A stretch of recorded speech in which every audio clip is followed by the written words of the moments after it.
حسبی اللہ لا الہ الا اللہ علیہ توکلت وهو رب العرش العظیم. سورۃ توبہ کی آیت ہے. بسم اللہ الرحمن الرحیم نہیں پڑھتے جیسے یہ میں نے بھی نہیں پڑھی. مجھے اللہ کافی ہے، اس کے سوا کسی کی بندگی نہیں. میں نے اسی پر بھروسہ کیا، وہ بڑے عرش کا مالک ہے. بے شک وہ رب لا الہ الا اللہ علیہ توکلت وإلیہ متاب. وہ میرا رب ہے، اس کے سوا کسی کی بندگی نہیں. میں نے اسی پر بھروسہ کیا اور اسی کی طرف میں رجوع کرتا ہوں. وصلی اللہ وسلم وبارک علی نبینا محمد وعلی آلہ وصحبہ اجمعین برحمتک یا ارحم الراحمین. آئیے اپنے آج کا جائزہ لیں.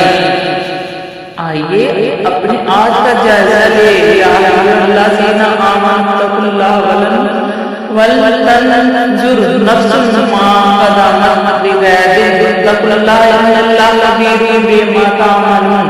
سورۃ الحشر 18 آیت. اے مومنو، اللہ سے ڈر جاؤ اور ہر شخص اس بات پر غور کرے کہ اس نے آنے والے کل کے لیے کیا آگے بھیجا ہے.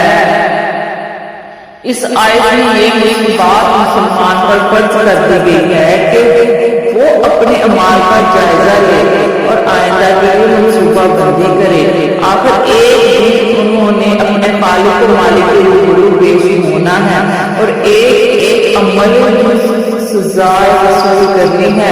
کیا یہ بہتر ہو کہ ہم اپنے آج سے اپنے آنے والے کل کو بہتر بنانے کی فکر کریں؟ اس کے لیے چند اہم امور کا تذکرہ کیا ہے جس کو خلوص نیت سے اپنے لیے اپنا لینے سے ہمارا گفتگار کردار اور اعمال میں نمایاں فرق واضح ہو سکتا ہے انشاءاللہ. اللہ عزیز، کیا آج ہم نے تمام نمازیں مسجد میں باجماعت ادا کی ہیں؟ کیا آج ہم نے تمام نمازیں مسجد میں باجماعت ادا کی ہیں؟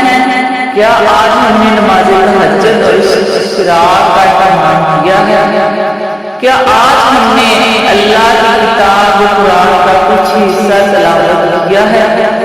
کیا آج ہم نے اللہ سے اپنے گناہوں کی معافی مانگی ہے؟